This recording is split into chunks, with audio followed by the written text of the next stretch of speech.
శ్రీమాత్రే నమ. జయ గురు దత్తాత్రేయ నమ. ఈ వీడియోలో మనం సింహరాశి వారికి మార్చి 15 నుంచి 21వ తారీఖు మధ్యలో జరగబోయే వార ఫలాలు పరిశీలించినప్పుడు మరి సింహరాశి వారికి ఈ వారం అంతా కూడా సప్తమ స్థానంలో 3 గ్రహాలు, అష్టమ స్థానంలో 3 గ్రహాలు సంచరించడం జరుగుతుంది. ఓన్లీ గురుగ్రహం మాత్రమే 11వ స్థానంలో మీకు అనుకూలంగా ఉంటూ, అది కూడా అత్యంత బలవంతుడై పునర్వసు తన సొంత నక్షత్రం మీద ఈ వారం అంతా సంచరించడం, జాతకుడు ఎన్ని సమస్యలు ఎదుర్కొన్నా, ఎన్ని కష్టాలు ఎదుర్కొన్నా, ఎంతమంది ఎన్ని రకాలుగా ఇబ్బంది పెట్టినా గురువు యొక్క అనుగ్రహంతో, అంటే గురువు లాంటి ఒక స్నేహితుడో ఒక మిత్రుడో మిమ్మల్ని ఆదుకొని మీ సమస్యల నుంచి బయటపడవేయడం జరుగుతూ ఉంటుంది. ప్రధానంగా 5వ స్థాన ఫలితాలు అంటే అది మీ యొక్క పిల్లల యొక్క అభివృద్ధి, అలాగే ఆర్థిక పరంగా మీకు రావాల్సినటువంటి ధనం, ఎవరినైతే మీరు ఏదైతే సాధించాలని ఆలోచనలో ఉన్నారో, ఏ విషయం అయితే పని అవుతే బాగుంది అనుకుంటున్నారో అది ఈ వారంలో మీకు సక్సెస్ అవ్వడం జరుగుతూ ఉంటుంది. అలాగే అష్టమాధిపతిగా అనుకోని ఆకస్మిక లాభం లాంటిది, అది ఏదైనా ఒక ఫర్మ్ లైసెన్స్ అవ్వచ్చు, లేదంటే ఒక ధనం అవ్వచ్చు, ఒక బ్యాంకు లోన్ లాంటిది, ఏదో ఒక శుభవార్త ఆర్థిక పరమైనది వింటారు. అంటే ఈ గురుగ్రహం ధనకారకుడు, సంతానకారకుడు, విజ్ఞానకారకుడు, అంటే మంచి జ్ఞానం ఇచ్చే అవకాశం ఉంటుంది, సంతానం యొక్క అభివృద్ధి కలుగుతుంది. అలాగే ఏంటంటే ఒక గుప్త నిధి లాంటిది కూడా లభిస్తూ ఉంటుంది అన్నమాట. అంటే ఒక ఆధ్యాత్మిక నిధి అనుకోవచ్చు, ఒక జ్ఞానం అనుకోవచ్చు. ఒక గురువు సహకారం ఈ రాశి వారికి బాగుంది. అందుకని నిరంతరం మీరు గురువు యొక్క దక్షిణామూర్తిని కానీ, దత్తాత్రేయుని కానీ ఈ వారం అంతా ఆరాధించడం వల్ల ఎటువంటి సమస్య అన్నా పరిష్కారం అవుతుంది. అయితే సప్తమ స్థానంలో కుజగ్రహం, ఇది కొంతవరకు ఈ రాశి వారికి కుజుడు శుభుడైనప్పటికీ కూడా సప్తమ స్థాన సంచారం అక్కడ ఉన్నటువంటి రాహుతో కలిసి ఉండడం వల్ల మీ యొక్క జీవిత భాగస్వామితో విభేదాలు రావడం కానీ, జీవిత భాగస్వామి కొన్ని అనుకోని సమస్యలు రావడం కానీ జరిగే అవకాశం ఉంది. వాళ్ళకైనా కొద్ది దగ్గర బంధువులకు ఇబ్బంది రావడం, ఏదో రకంగా ఆవిడ స్ట్రగుల్ పడడం జరుగుతూ ఉంటుంది. అలాగే పార్ట్నర్స్ ఇతరులతో కలిసి మీకు ఇబ్బంది పెట్టే ప్రయత్నం చేస్తుంటారు. అది మీ పార్ట్నర్స్ అవ్వచ్చు, మీ దగ్గర కింద పనిచేసే వ్యక్తులు కూడా మీకు అపకారం చేసే ప్రయత్నంలో ఎదుట వారితో, అంటే అపోజిషన్ వారితో కలిసి ఇబ్బంది పెట్టే సూచనలు కనబడుతుంటాయి. ప్రధానంగా బుధుడు లాభాధిపతిగా బుధుడు సప్తమ స్థానం, అంటే బుధుడు ఏ గ్రహంతో కలిస్తే ఆ గ్రహ ఫలితాలు ఇవ్వడం జరుగుతుంది. అంటే సప్తంలో ఈ రాహువు, ఈ కుజ, అలాగే రాహు, బుధ ఇవన్నీ కూడా కొద్దిగా విపరీతమైనటువంటి మనస్తత్వాన్ని కలిగిన గ్రహాలు మాట. అందువల్ల ఈ గ్రహాలు మిమ్మల్ని ఏదో రకంగా విపరీతమైన కోపానికి, ఇరిటేషన్కి గురి చేస్తుంటాయి. ఎదుట వాళ్ళు మన మీద ఆధిపత్యం చేసే ప్రయత్నం చేస్తారు. మనం చెప్పిన మాట వినకుండా వాళ్ళకి నచ్చిన విధంగా చేయడంతో చాలా వరకు ఓర్పుతో సహనంతో పాటిస్తే తప్ప మనకి ఇబ్బంది కలిగే అవకాశం ఉంటుంది. ఎందుకంటే అష్టమ స్థానంలో సంచరిస్తున్నటువంటి శని, అలాగే రవి, ఈ రెండు కూడా ఆకస్మికంగా కొన్ని వృత్తిపరమైన ఇబ్బందులు కలగజేసుకుంటాయి.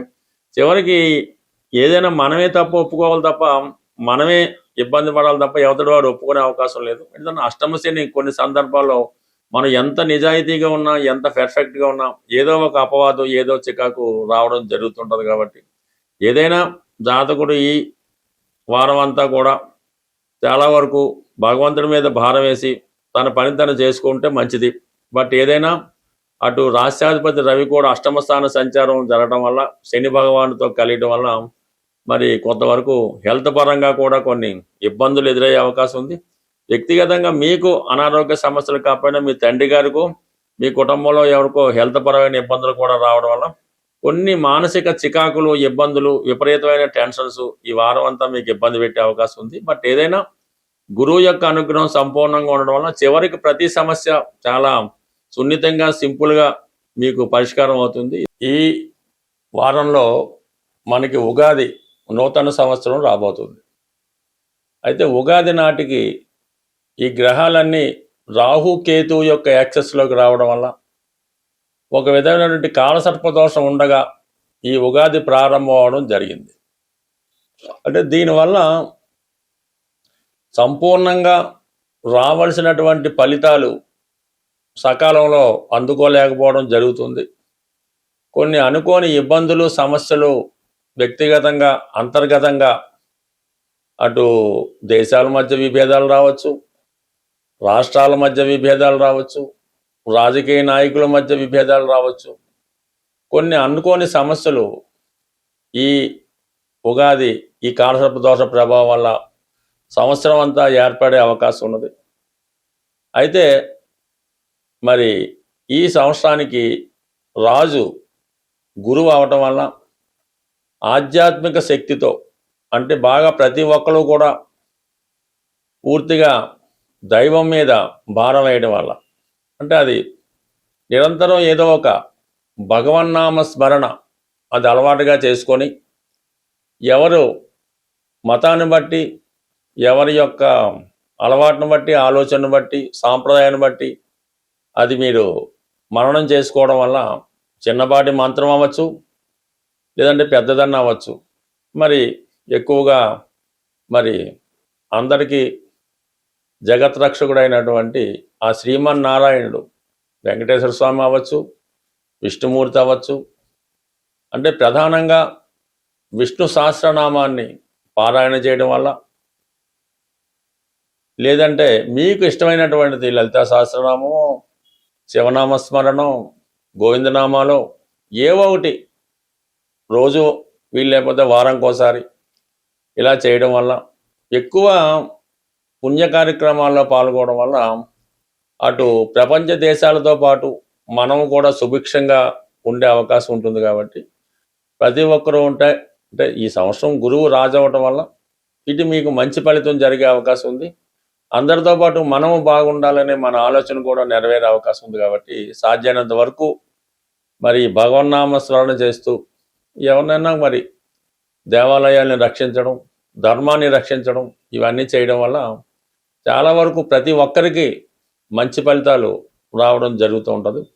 అలాగే ఈ ఉగాది రోజు మీకు కామన్గా మరి ఎవరైతే తొందరగా వివాహం జరగాలి, లేదంటే ఉద్యోగం రావాలి అని కోరుకుంటున్నారో, ఈరోజు వాళ్ళు కనీసం అంటే ఈ నవధాన్యాల్లో ప్రధానంగా 3 పెసలు, మినుములు, కందులు, గోధుమలు ఏవో ఒక 3 ప్రధానంగా తీసుకొని మీ పిడికిలతో ఒక్కొక్క పిడికిలతో ఒక్కొక్కటి, అంటే 3 తీసుకోండి. ఒక పిడికిలతో మినుములు అవ్వచ్చు, పెసలు అవ్వచ్చు, గోధుమలు అవ్వచ్చు, కందులు అవ్వచ్చు, ఇది 3 పిడికలు ఒకే పాత్రలో పోసి చక్కగా నానబెట్టి, అవి నానిన తర్వాత ఏదైనా గోవుకి, చక్కని కామధేనుకో గోవుకో అది పెట్టడం వల్ల ఆ గోవు తింటుండగా మీరు గోవు చుట్టూ 3 ప్రదక్షిణలు చేసి ఆ గోవుకి నమస్కారం చేయడం వల్ల, ఇంకా అవకాశం ఉన్నవాళ్ళు గోపూజది చేసుకుంటే చాలా మంచిది.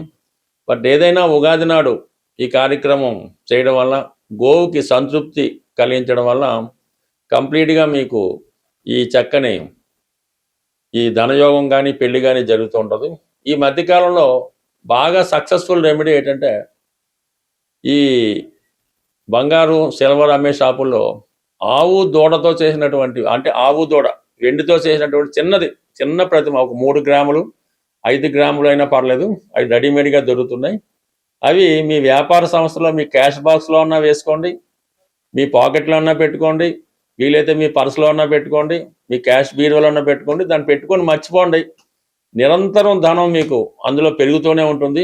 ఈ వెండితో చేసినటువంటి ఆవు దూడ బొమ్మ మీ క్యాష్ బాక్స్లో పెట్టుకున్నా, మీ దగ్గర ఉంచుకున్నా, మీకు ధనానికి లోటు రాకుండా 100% పనిచేస్తుంది. చిన్న పరిహారం గొప్ప మార్పును తీసుకొస్తుంది. స్వస్తి.